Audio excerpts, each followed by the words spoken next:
Hello everyone. This is lesson 24. It's about King David. When we ended lesson 23, Saul was still king. He refused to step down even though Spirit told him to do so through the judge Samuel. So now we have two kings in Israel, Saul and David. Saul does not know that David has been anointed.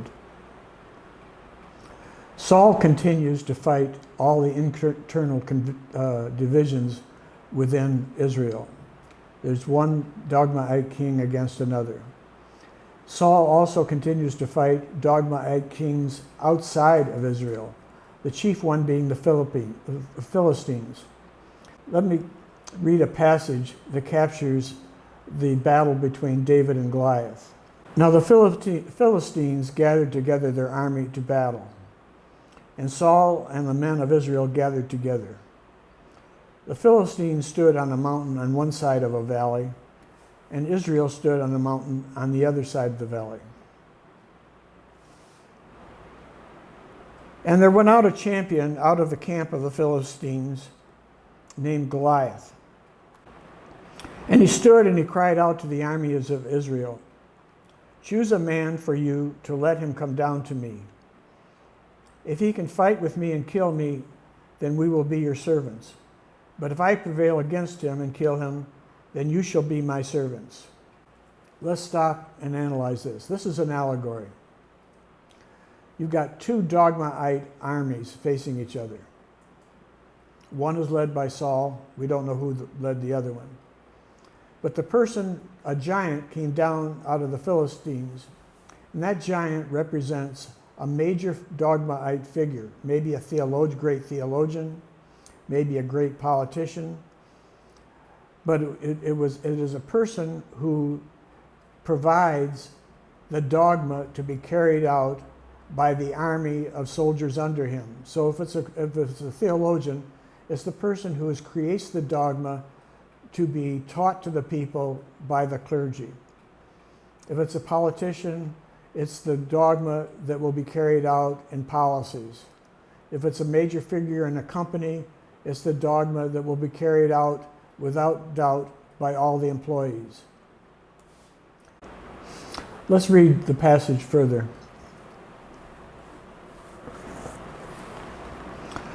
David was in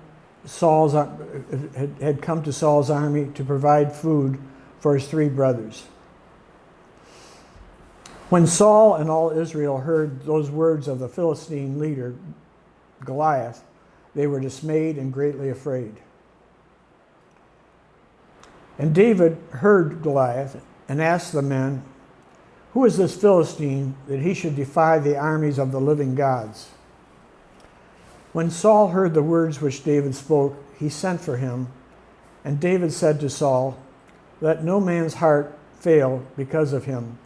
I, your servant, will go and fight with this Philistine." And Saul said to David, "You are not able to go against this Philistine to fight with him, for you are but a youth, and he is a man of war from his youth."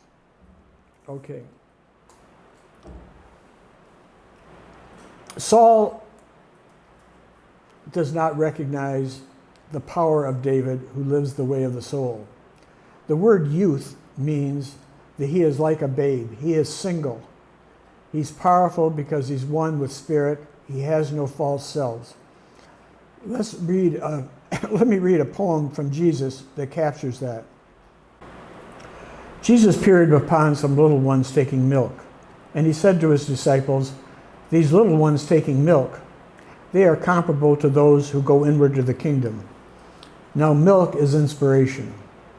And he's saying that these little ones, these tiny babes, are comparable to those who go into the kingdom. They take in inspiration without it being filtered through false selves. And those are the ones who are going to enter the kingdom. The disciples responded, "Then we being little ones, we will go inward to the kingdom." Jesus responded, "When you should make the two the one, And if you should make the side inward like the side outward, and the side outward like the side inward, then you will enter the kingdom. Jesus said, when you make the two the one, in other words, when you become single, one with yourself, when your inside is like your outside and your outside is like your inside, when you're absolutely congruent, when people look at you and you are what you are and your actions speak for what you are and your thoughts reflect who you are, then you are like a babe who takes milk directly from spirit, and you will enter the kingdom. That is the youth that is David. David then took his staff in his hand and chose 5 smooth stones out of the brook. He put them in a shepherd's bag. After putting a sling in his hand, he drew near the Philistine. When the Philistine looked, he saw David and disdained him, for he was but a youth. And the Philistine cursed David by his gods. Then David said to the Philistine, "You come to me with a sword, spear, and shield, but I come to you in the name of being in the armies of Israel, whom you have defiled." Later the Philistine arose and came to meet David. Then David put his hand in his bag, took out a stone, slung it, and struck the Philistine in his forehead, making him fall upon his face. David then ran and stood upon the Philistine and took his sword and slew him by cutting off his head. When the Philistines saw that their champion was dead, they fled, and the men of Israel arose, shouted, and pursued the Philistines as far as the entrance of the valley. So here we have a major theologian, perhaps, a leader, a dogmaite indoctrinator.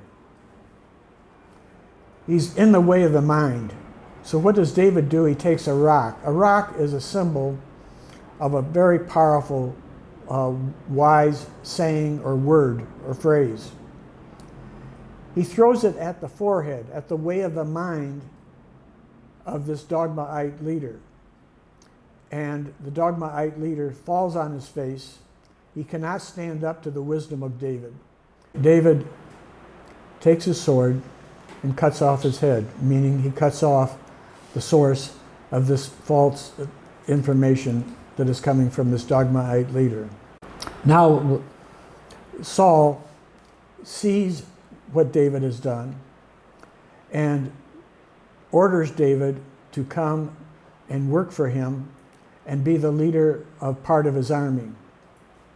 David does that, and he does it very successfully. Then we see the reaction of Saul. Let me read the passage. When David was returning from the slaughter of the Philistines, women came out of the cities, singing and dancing. And the women answered one another as they played and said, "Saul slew thousands, and David tens of thousands." As a result, Saul became angry because the women's sayings displeased him. He said aloud, "They have ascribed to David tens of thousands, and to me only thousands. He has everything but my kingdom." David has used the way of the soul to conquer the Philistines. He has done that much more than Saul has done it, and Saul is full of jealousy. That will happen continually when people are on the way of the soul. They will do things that are remarkable, and they will bring out the jealousy in others. Now let's see what happens after that. So we read, "So Saul became afraid of David because being was with him and had departed from himself." We read a little bit further down, Saul's daughter Michal was in love with David. And when Saul heard that, he was pleased.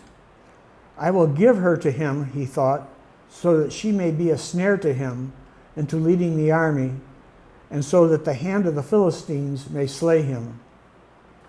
Therefore Saul said to David, "You shall now be my son-in-law."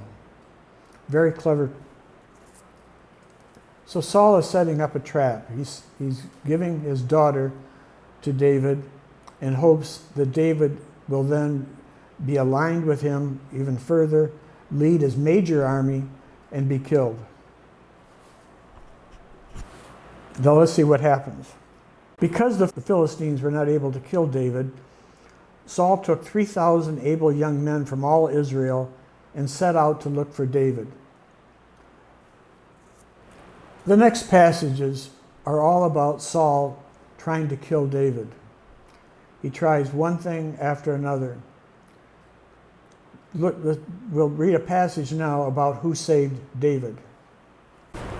One night Saul sent messengers to David's house to watch him, that he might kill him in the morning. But Michal, David's wife, told him, "If you do not save your life tonight, tomorrow you will be killed." So Michal let David down through the window, and he fled away and escaped. In retaliation, Saul gave Michal to Paltiel, son of Laish. Here we have a situation where Saul is closing in on David. David's wife, Saul's daughter, saves him, and as a result, Saul removes Michal, who will later be very important in David's life, and gives her to another man. Saul goes on to fight the Philistines, and to make a long story short, near the end of one battle, Saul is wounded gravely. He then ends his own life by falling on his sword. Most of his men are killed, and 3 of his sons. At that point, David becomes the ruler of Israel. Let's read what happens next. He inquired of Being, "Shall I go up to one of the towns of Judah?" Being said, "Go to Hebron." So David went up with his 2 wives. So David now establishes his capital in Hebron, which is south of Jerusalem. David continues to fight with the one son of Saul for complete domination of Israel. That son is finally defeated and gives Michal back to David. So David now has 3 wives.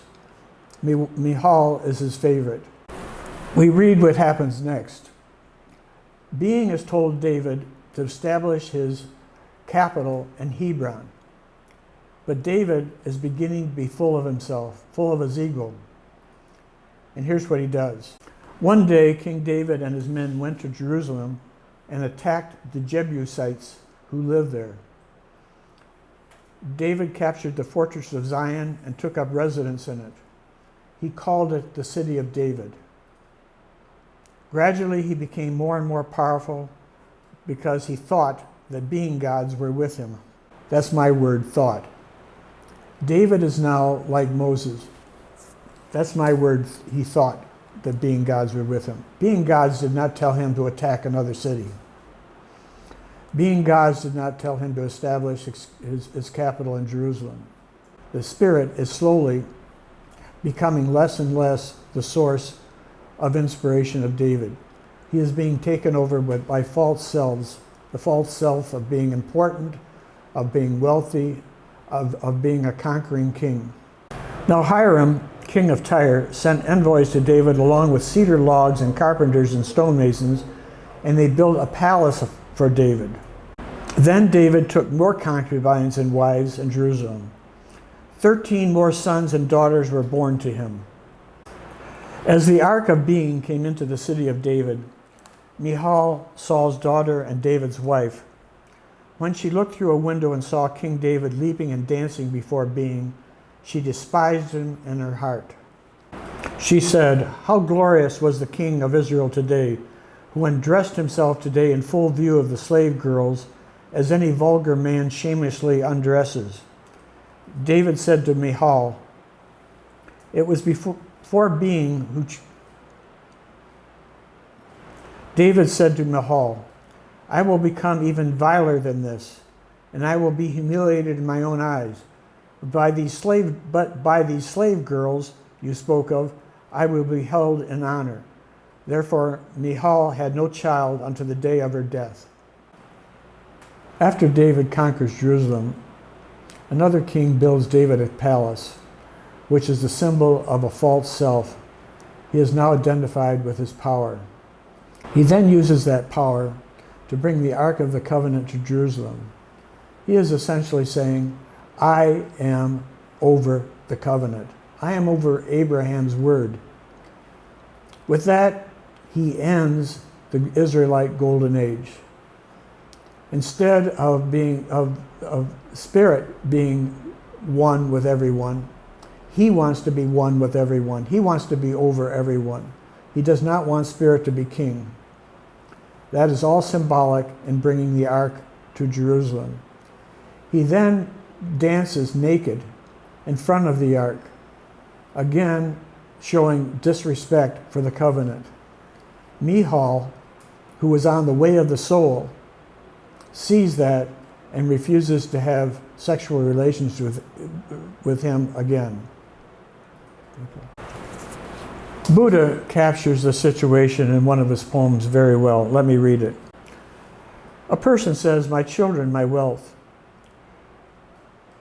With those thoughts, the fool troubles himself, for he has not children or wealth when he is not his own master. The fool who knows that is wise. The fool who believes that he is wise, he is a fool indeed. So Buddha is commenting, the Buddha's poem comments on David. David has become a fool. He has left his inheritance, which is the way of the soul, and he has become fully on the way of the mind. He's totally in love with his wealth, with his power, with his sexual prowess, with his ability to control how other people think and act. He now begins to establish Judaism. He begins to establish the Torah law in his kingdom. What his goal is to conquer neighboring kingdoms and unite everyone under Torah law.